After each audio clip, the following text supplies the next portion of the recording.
Perfect. So I can start talking about that, so not to waste your time on this. So one thing I love to do is to go over the lab that I always go through with all of you. Uh, can you guys hear me well? Yes, I hope. Yeah, I think so. And and point out some key differences between what I do and what Dr. Morris have done, for example. And I'll use the chat box in here so you can see what I type as well.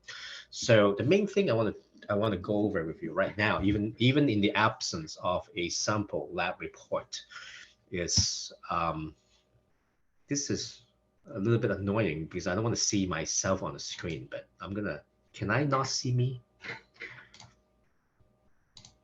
Let's see. Oh, that's better. Okay, so the major difference between our lab panel, which is called wellness panel, right, and compared to what perhaps what Dr. Morris had done before, sorry, was the inclusion of a number of inflammatory markers. And I'm sure Heather has already spent some time going over them, right?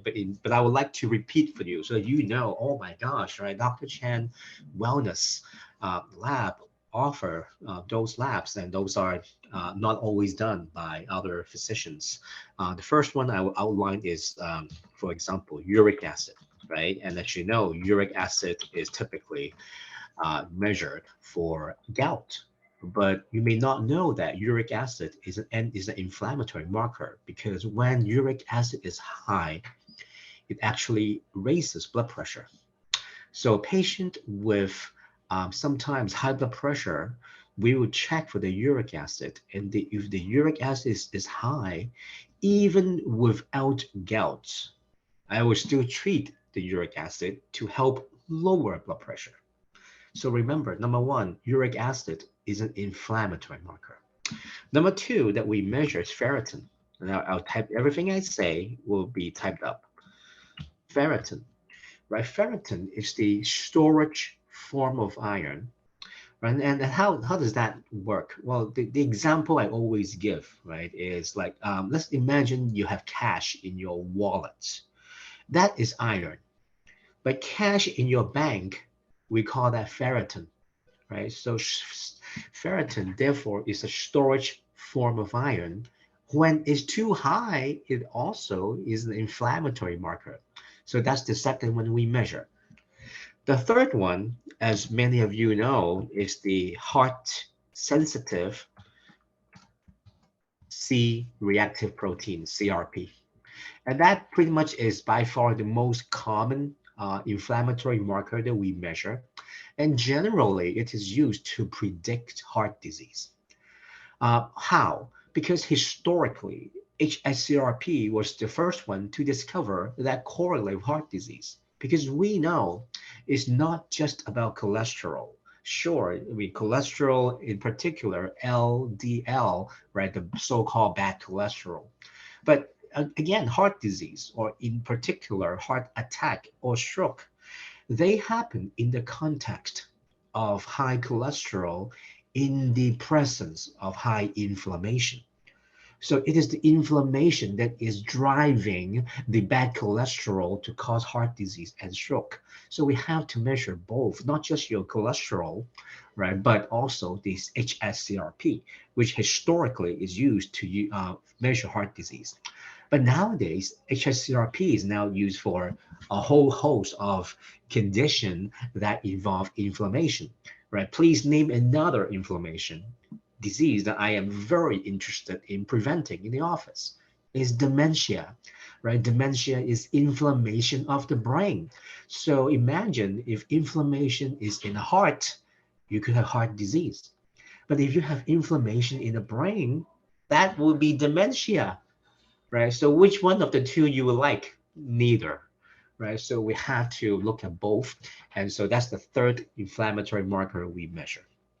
So far I talked about uric acid, ferritin, which is the storage form of iron, and HSCRP.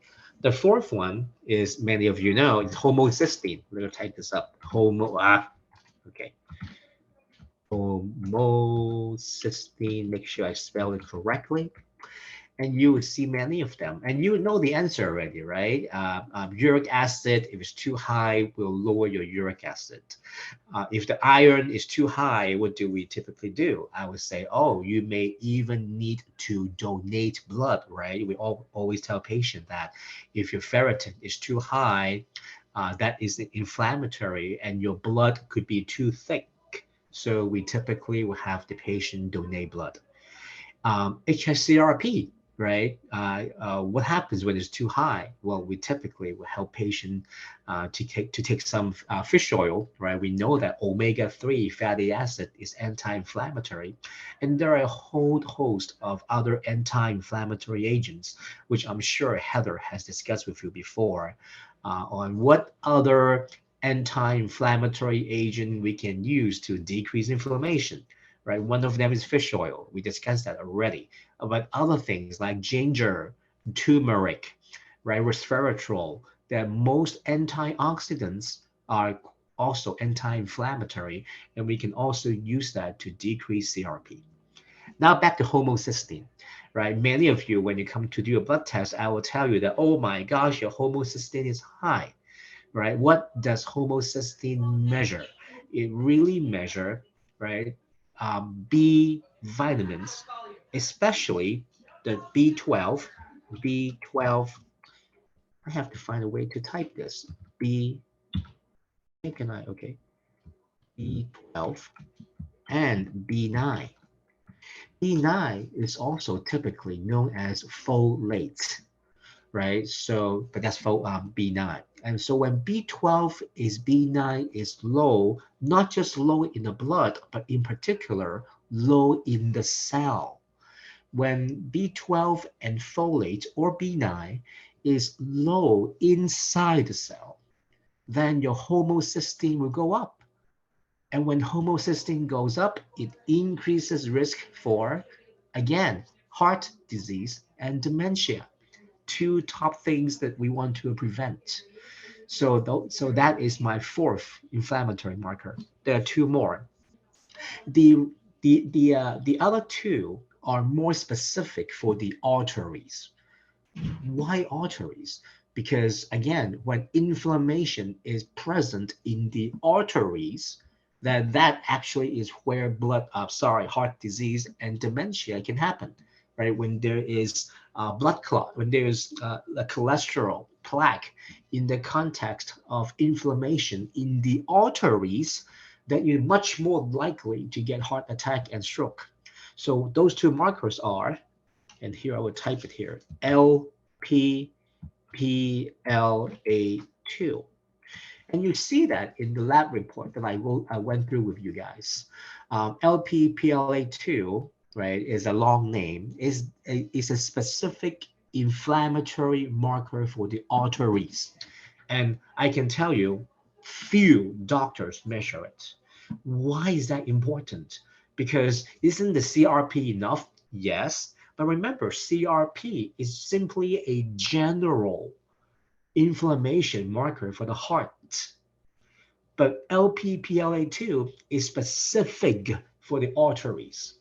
So when I see patient with high cholesterol and high LPPLA2, typically over 200, then I worry about impending heart disease or heart attack and stroke, right? So those patients, I will quickly refer to the cardiologist, right, for really an angiogram, right, to really quickly diagnose if there's any impending blockages.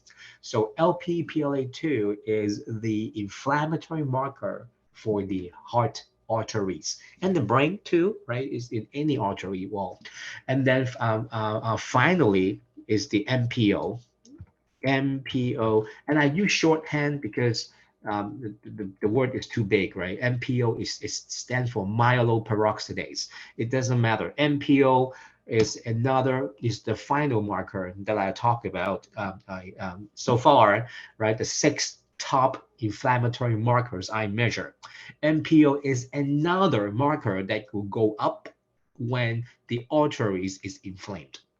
Now, MPO is not as specific as LP-PLA2, but nevertheless is important to measure.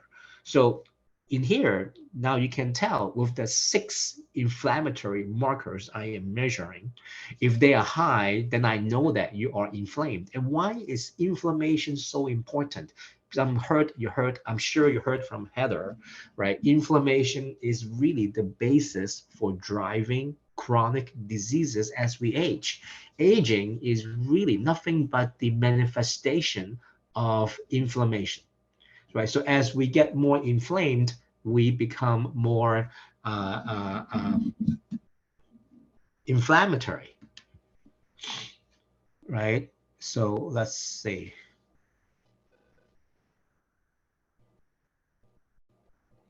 Okay. Is this a sample that we got? Can you see it, Dr. Chan? Yes, I can. I want. Oh, okay. I want to. Is this one of our patients in here, or is this sample? Um, it's a patient. We took off the identity. Oh, okay. All right. So, okay. All right. Okay, good. So can I have Does he need the other part? We have 2 reports. We have this one, and then we have a comprehensive report card. okay, okay. So now can I you have control over this, right? So I don't. Okay. Yes, All right. that's correct. Okay, good. Okay, so let's go through this. So again, a quick review. We discussed earlier, we just talked about the 6 major inflammatory markers that we measure in our blood test. And typically, we do 2 different type. One is called the IGS, which is more comprehensive. The other one is called Heart Smart. Sometimes we do them together depending on really on insurance. But progressively, it sounds like we have to separate them because of insurance, Medicare, right? So oftentimes you notice that we do 2 labs, the IGS and the Heart Smart. The Heart Smart, by definition, has more of those inflammatory markers that we mentioned. But again, overall, we were saying that aging is nothing more than the gradual manifestation of inflammation. And we discussed 6 inflammatory markers: uric acid, ferritin, HSCRP, homocysteine, MPO, and LPPLA2. There are others, right? But these are the most important, let's say, 6 inflammatory markers that we measure. So now let's talk about a sample report, right? And again, I do go over them with you individually, right? Here, I just want to get a quick overview, right? The first step is I look at this is the basic blood count, right? The blood count, what is blood count really measuring? Well, typically, right, we look at do you have an infection? Do you have anemia? Or even blood cancer?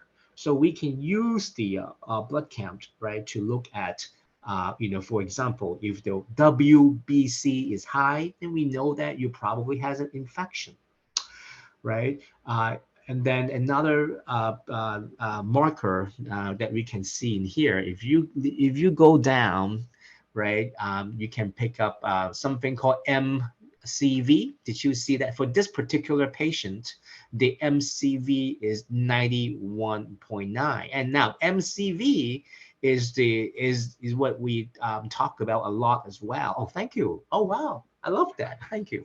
So MCV is when the red blood cell becomes bigger. And why is that important to relate to what we discussed before? Well, oftentimes, right, when your red blood cell is low in B12 and folate, which I said earlier, that will drive up the homocysteine. But if this happened in the red blood cell, the MCV will go up, will increase. So MCV is basically a measurement of how big or how wide the red blood cell is. So when the red blood cell is deficient with B12 and folate, it increases in size. It becomes bigger. So I can use the MCV, right, in addition to homocysteine to tell you, are you deficient in B12 and or B9? And yes, of course, I will do a blood test later on. You will see, well, Dr. Chen, don't you measure B12? Yes, I do. Don't you measure B9? Yes, we do. But remember, the B12 and B9, they were measured in the blood. It simply tells me how much B12 or B9 you have in the blood. It doesn't mean that you get enough in the cell. So how can we tell that even though I think I have enough B12 or B9 in the blood, but how will I know that I have enough inside the cell? Well, two ways to tell. First is to look at the homocysteine. If the homocysteine is high, I know that you are not getting enough B12 or B9 in the cell. And then you can look at MCV, which is in particular, MCV refers to the red blood cell. If the MCV is high, and typically what is normal? Well, between 70 to 90, right, is good. So 90 and higher, and many of you have over 100, I know your red blood cells are starving for B12 and B9 because they're starving, right? Not only the homocysteine will be elevated, the red blood cell will get bigger in size. When the MCV get bigger, right? When the red blood cell gets bigger or wider, MCV goes up, right? As you can see in this case. And eventually, when this continue to happen, what is the final outcome? Why am I so worried about? Well, earlier I said, sure, if the homocysteine is elevated, that increases your risk for heart attack and stroke. But what about the MCV, right? If the MCV goes up, right, while red blood cell is getting bigger because it is also deficient in B12 and folate. But what will happen then? Well, when the MCV goes up, eventually you will become anemic. So, right, so there are two major reasons for anemia as we get older. Right, most of you are aware that, well, if my iron is low, then I can become anemic. Yes. But when your B12 and folate is low and your MCV subsequently goes bigger, that can also become or anemic, right, or produce anemia. So remember that two types of anemia as we get older: iron deficiency and B12 folate deficiency, right? And it's very interesting. It all goes back to the MCV. When the MCV shrink, gets smaller, it typically implies iron deficiency. When the MCV gets bigger, it implies B12 or folate deficiency. You see how much information I can get just by looking at MCV alone, right? And the law patient has over MCV over 100. So therefore, many of you, right, by definition, are deficient with B12 and folate. All right, so let's continue. So I think we kill it, right? We spent so much time, right, today on just looking at the MCV because that really tells me, are you pointing toward iron deficiency or B12 deficiency, ultimately leading to anemia? But I know you're going to ask, but Dr. Chen, what happens if a patient has both iron and B12? Then you cannot tell from the MCV because, you know, MCV tends to be small, all right, smaller number when the patient has an iron deficiency, and it gets bigger when you have B12 deficiency. Well, what happens if I have both?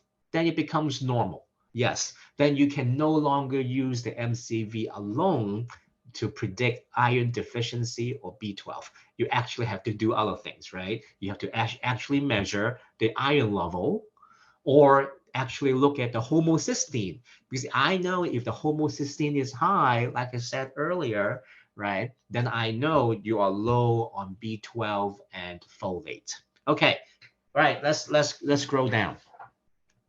Okay, so that's the main thing for the blood count, is to again look for anemia, infection. Now, to a lesser extent, we also look at blood cancer, right? Sometimes, when I see, oh my gosh, everything in the blood count is abnormal, that could mean blood cancer, right? Like leukemia, for example. Then, of course, we'll send patients to hematologist for further evaluation.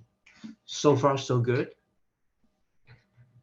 Yeah. Or did I put everyone to sleep because this is too technical? Okay. All right. If not, I will continue. The chemistry part, right? Chemistry, we look for three major categories, right? I'm sure many of you.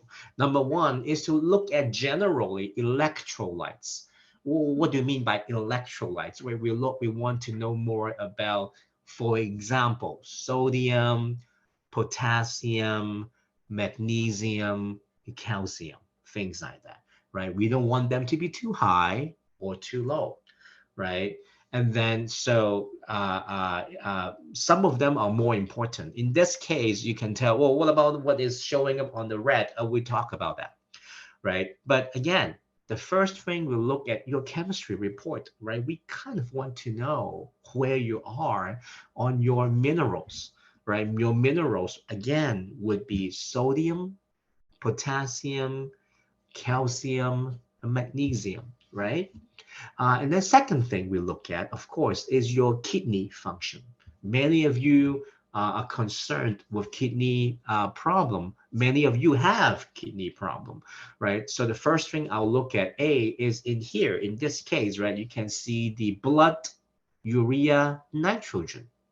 That tells me about your hydration status. So if your blood urea nitrogen is high, right, it tells me that you need to drink more water, right? That's the number one thing. And then I also go down and look at, as you can tell in here, in abbreviation, something called ALT, AST, right? What are those? Right, those are typically alkaline. Look at that ALP, right? You see that ALP, ALT, AST. All those things are nothing but looking at your liver function. Typically, if they're high, I will be concerned, right? If they're low, that's good because it's a reflection of how much stress your liver is under. If your liver is under more stress, it will get higher. And then below, right, you see the EGFR, right? That is a measurement of kidney function, right? And of course, they break down between African American and non-African Americans because the number varies a little bit. But again, this is what I look at when I determine what is your kidney function. Is your kidney function okay? Right? So we want that to be over 60.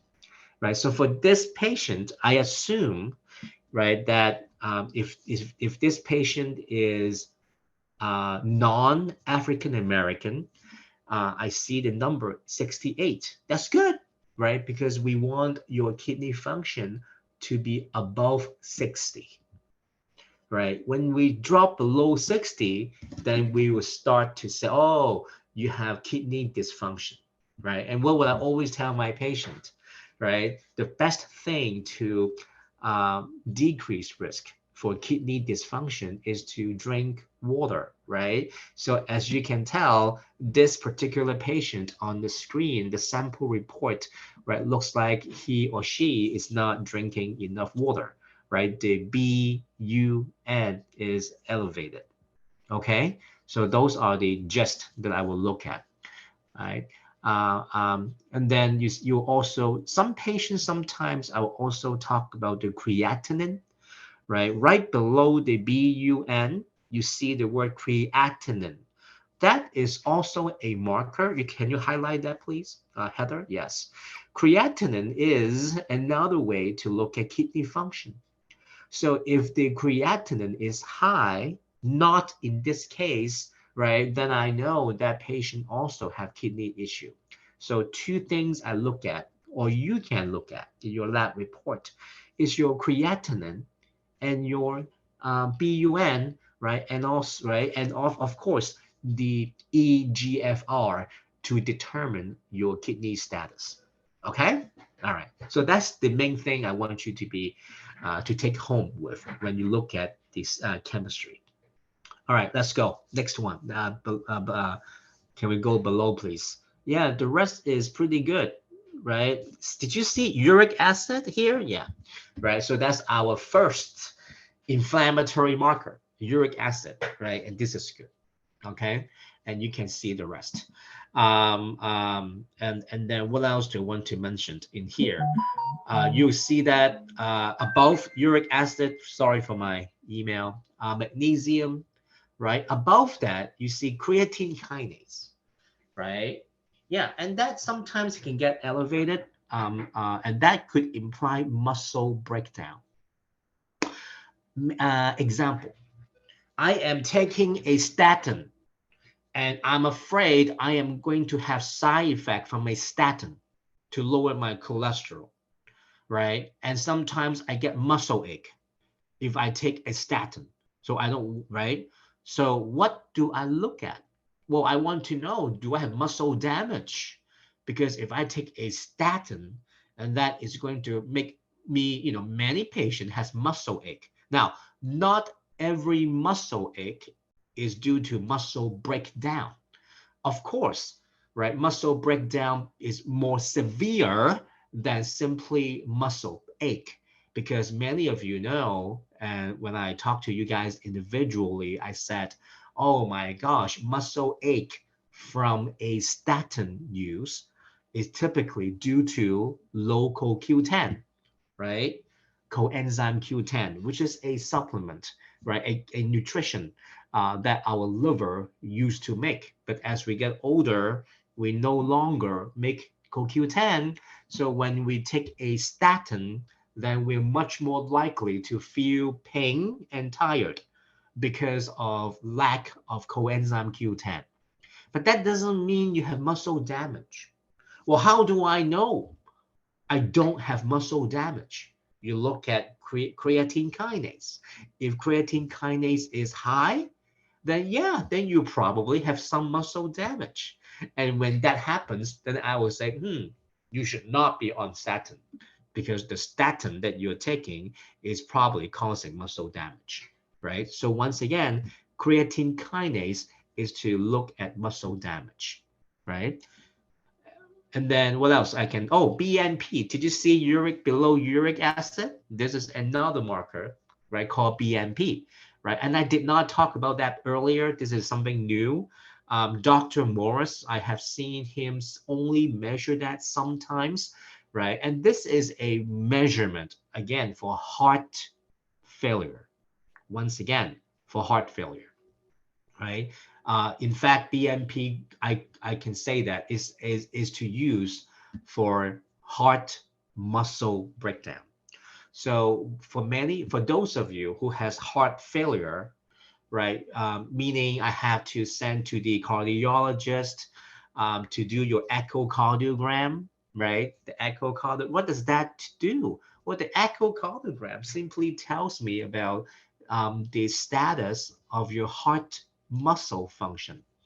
So if there's any problem with heart muscle, meaning you're at risk for heart failure when the heart does not pump as well, then you will notice that the BNP will go up, right? Sometimes above 300, right? When the BNP, right, as you can see in here, goes more than 300, then this patient very likely has heart failure. And I would say, hey, when was the last time you saw your cardiologist? We need to make sure that they are doing your echocardiogram on a regular basis. As you know, heart failure has nothing to do with heart attack. Although after a heart attack, your heart can fail. Yes, but heart failure itself is not the same as heart attack. Remember, I said earlier, heart attack happens in the heart arteries, or a stroke is when it's brain attack, right? Brain attack happens in the brain arteries, right? But BMP in here refers to heart muscle, right? So make sure that yours is not high. All right, next. So far, so good. Okay, all right. We will stop at we should stop now so that I can answer some of the question that right, and then we'll pick up next time. Don't worry. Okay, so let's go through this as well. Let me finish up. Let me finish the chemistry. So here, did you see that? You see homocysteine, right? There you go. What is now? By now you should know, right? Homocysteine, that tells me, do I have enough B12 or B9 or folate in my cell, right? I know that if my cell do not get enough B12, right, or B9, homocysteine goes up. And when that goes up, it increases risk for heart disease and dementia. And what else does B12 do? Well, in particular, B12 will give you more energy. So if I don't have enough B12, I get tired. Also, B12 is very important for nerves function. So we are going to get numbness and tingling, right? If I don't have enough B12. Many patients with peripheral neuropathy, right? They also have high homocysteine. Why is that? Because they don't have enough B12, right? So what do I give them, right? When they present with peripheral neuropathy, I make sure that they get some B complex, all right? If not, even more B12, okay? All right. So here you see the, below that, another one, the LDH, right? The lactate dehydrogenase, right? I'm sure Heather will highlight that. That is another marker for muscle breakdown. Okay, so again, if I see that elevated, I would say you probably have some degree of muscle breakdown. We see the iron in here, which is fine. Below that, we see the ferritin, right? Ferritin is also good. So ferritin, I said earlier that ferritin is the storage form of iron. When it's too high, it increases inflammation. And I will tell my patient to go to donate blood when the ferritin is too high, right? We certainly don't want it to be over 500. Right? Oh, you know, and I have seen patients with over 1,000, for example, right? When they have liver disease, a common condition is called hemochromatosis, and that is a condition when you have problem metabolizing your iron, and they start to accumulate in the liver, and your ferritin can get very, very high. Okay, all right. So okay, and then okay, so we're gonna stop here, right? Because I see that IGF-1 is coming. IGF-1 is a hormone, growth hormone, right? That we measure. We don't necessarily treat, right? But I will talk about hormones next time, perhaps in part 2 of our lab series. But look at this. Oh, before we end though, look at the CRP. There you go. So far, right? If I remember correctly, we already addressed 4 inflammatory markers so far. We discussed uric acid, we discussed ferritin, we discussed homocysteine, and finally, for now, right, we also addressed the CRP, right? And I said earlier that CRP historically is used to predict heart disease. How? Look at the paragraph below that, right? It says, oh, between 1 to 3, you have average heart disease risk. Between 3 to 10, you have high risk, right? Why? Because like I said, even though nowadays we are no longer only using CRP for heart disease alone, right? Like I said earlier, all kinds of inflammatory disease will drive up the CRP. But historically, we do use CRP, right, to predict heart disease, historically. So that's why this paragraph remains, right? So yes, the higher your CRP, the more likely you can have heart disease, okay? All right. So I think there's a question from Heather. Am I correct? Let me see. Let me go to chat. Okay. So with our water having so many minerals, it could be because again, it depends on what type of mineral, right? Now, I also know that our water up north has not just minerals, but also heavy metal, right? Especially arsenic. What is arsenic, right? Let me write this down in here. Arsenic, I'm sure you guys have heard of that. Arsenic, right? And which is another heavy metal, which is very prevalent up north in Prescott area, and it increases. What health risk? Number one is high blood pressure, right? So patient with high blood pressure, even though we don't really do much in a conventional setting, but we know that this patient may have arsenic toxicity, right? With high blood pressure. And then another health effect from arsenic is what? Is kidney dysfunction. Yes, a lot of patients may have, hey, I don't know why my kidney function dropped for no reason, right? You remember the kidney function, we call that EGFR, and that is kidney function. And that goes down as we get older, but that also goes down if we get exposed to heavy metal, especially arsenic in this area, right? So now, can we measure that? Yes, we could, right? I mean, for those of you who are concerned, right? For example, oh my gosh, I used to work in an area where I know there's arsenic, and can I be exposed to it? And can I check? Sure, right? We can always do a blood test. There are different ways to do it. Some of the methodology remains controversial, but at least we can start with blood and urine, right? And then if they're elevated, sure, then we will have to send you to a specialist to take care of the heavy metal toxicity. Okay. What else you should watch out for arsenic? Do you know? Is rice. A lot of rice are sprayed with pesticide. Well, yeah, pesticide, I suppose, that contains arsenic, right? That's another reason why we don't want to eat too much rice. Besides the fact that it can increases triglyceride and therefore increases sugar and also hemoglobin A1C, right? For those of you who are concerned with diabetes, right? So there are two reasons why we don't want too much rice. A, we don't want too much carbohydrate, and two, we are concerned with the arsenic.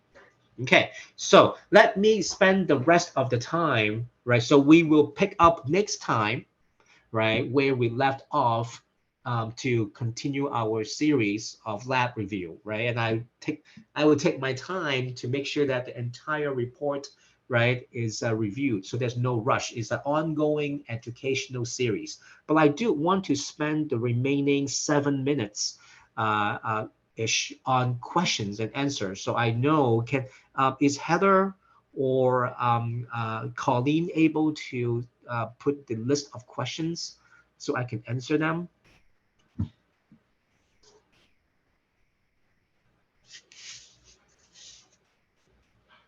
Hi, Dr. Chan. So I do think that Colleen is working on getting some of the questions.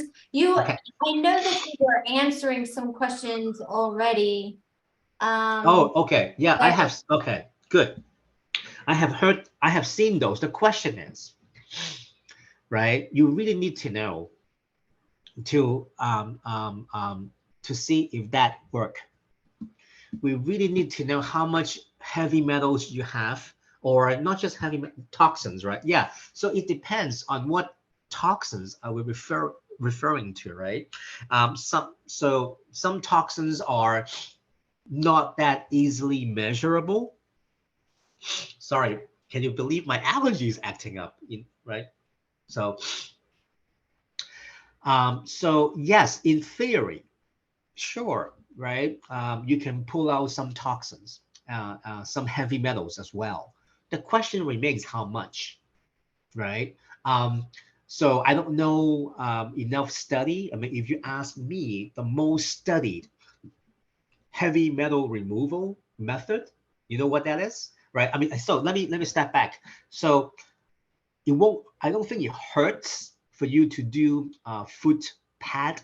In this case, I have seen people doing that. I don't think it will hurt, but it remains to be seen how much it will help. But I would say infrared sauna, right? Infrared sauna. If I have the capacity in the future, I will put one in the office, right? But I'm doing so much, bringing other things as we evolve. Infrared sauna, right? By far has the most evidence of removing toxins through your sweat. So that I will do for sure, right? But foot pad, fine. I don't think it's bad. I just don't know how much it can help. Okay. You have mentioned that versus room. Is that only when? Yes. Oh, cold water. Yeah, because again, let me explain it this way. Okay, imagine you are trying to cook something at home in your stove, right? Either it doesn't matter, you use gas or electric, right? I happen to have electric at home in my Dewey home. So, but you need heat to cook your food. So what happens if you keep dumping ice on your stove? What happens? You cannot cook effectively, right? Because you need the heat to cook. So the equivalent in your stomach is this. How do we digest our food after we eat? Well, you probably have heard of enzymes, right? What are enzymes?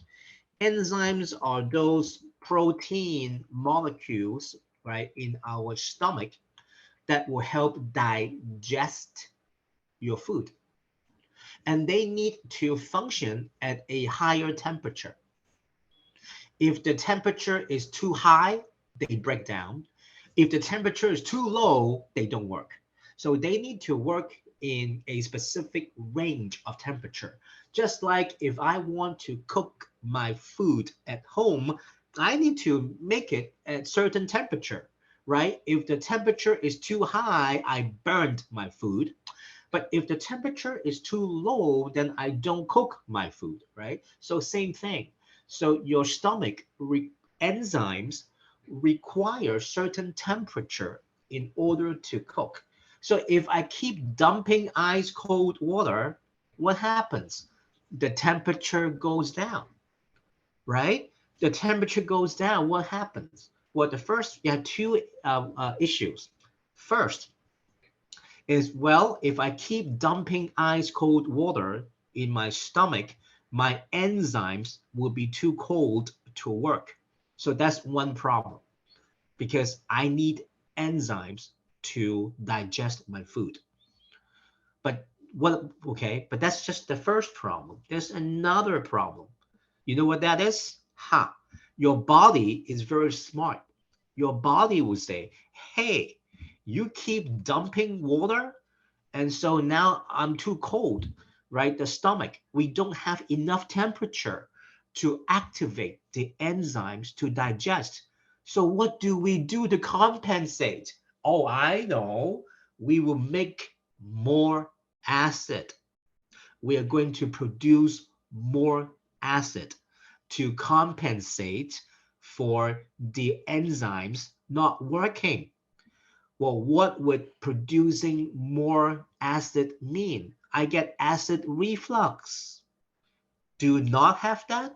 Many patients have that, right? And of course, there are many reasons why we get acid reflux as we age, but one reason is it is a compensatory mechanism for the stomach, right? It's the stomach is trying to help, right? Oh no, it's too cold. We cannot digest.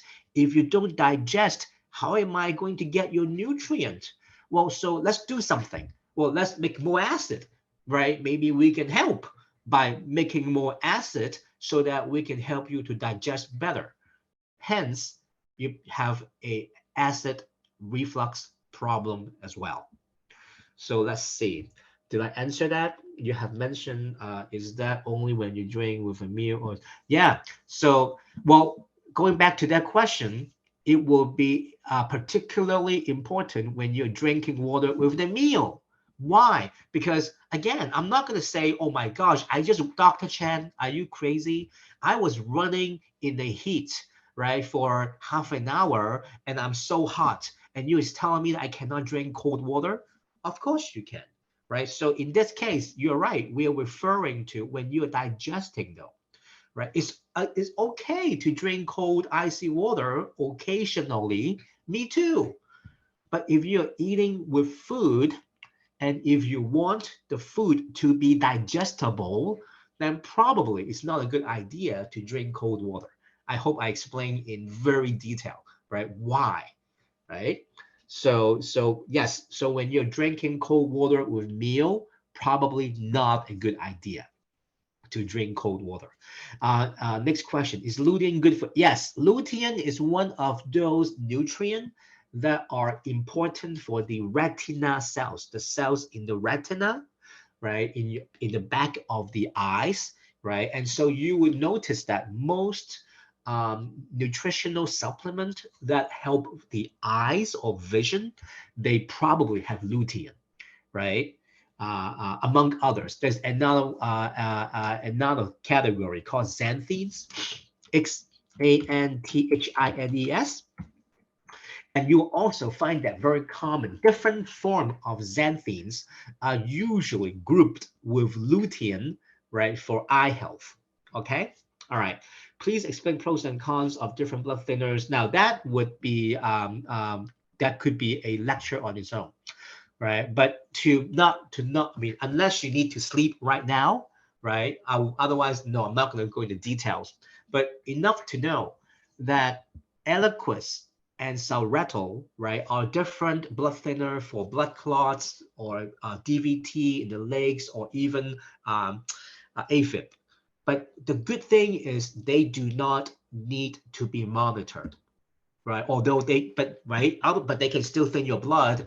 And if you notice you get bruises easily, right, or you bleed easily, then we may have to lower the dose. But the good thing about Eliquis and Xarelto is you don't have to monitor the blood. As you know, if you're taking warfarin or Coumadin, we have to always measure the INR, which is right really pain in the behind, right? And because you have to measure this like depending on how long you have been on the therapy. When you first started, you have to measure the INR every few days, and then maybe now, once a month, but it's still a pain in the behind, right? So that's the key. The key difference is warfarin is an older drug, as you know, is basically rat poison, right? And it does thin your blood. But that needs to be monitored with INR. The other two does not. There's one more benefit that I will share. Warfarin has a lot more interactions with other medications, whereas Eliquis and Xarelto do not. Now, since I am not a pharmacist, I don't remember every interactions in my brain, right? Because there's so much, right? But but of course, right? We can open up the textbook, and you will tell me how much potential drug interaction you have with warfarin, and they're typically way more than with Eliquis and Xarelto. So my point is, whenever possible, right, I will always get the cardiologist in most cases to have you take Eliquis or Xarelto, right, way more than warfarin, because taking warfarin, it is really a pain in the behind, and it has a lot more side effect than the other two. Okay, all right, that's all I would say. And then, what's next? That's it. I don't see anything coming, questions wise. That's it, Dr. Chan. Unless anyone live has a question, they could put it in the chat or they could unmute and ask Dr. Chan a question live. Yeah, I have a question.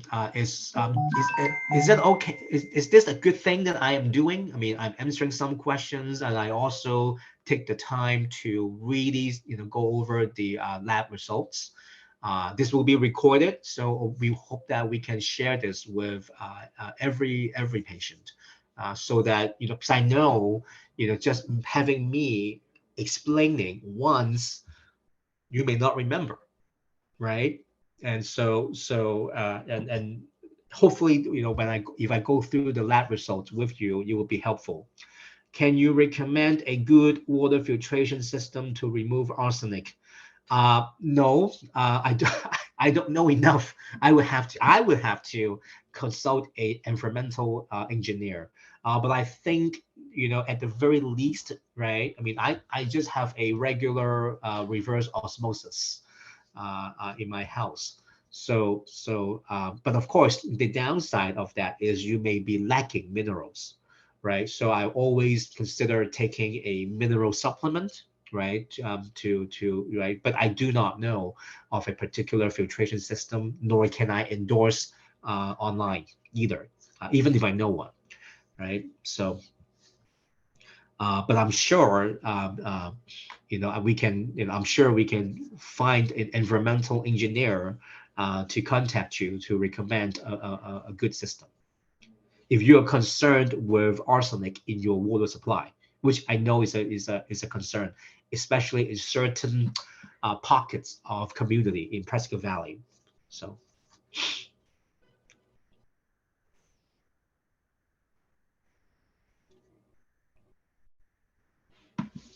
Okay, anything else? If not, then we will let you go, right? We will continue this again next time.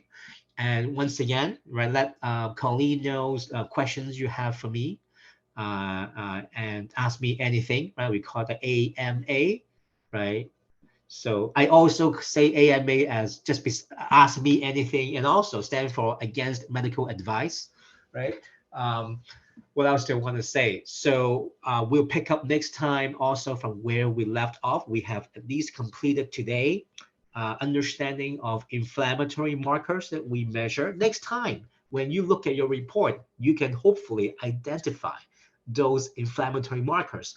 And if you have any friends, right, or I guess relatives, right, and if you have a chance to look at their report, and you notice that, oh my gosh, many of the lab reports do not measure those, right, inflammatory markers.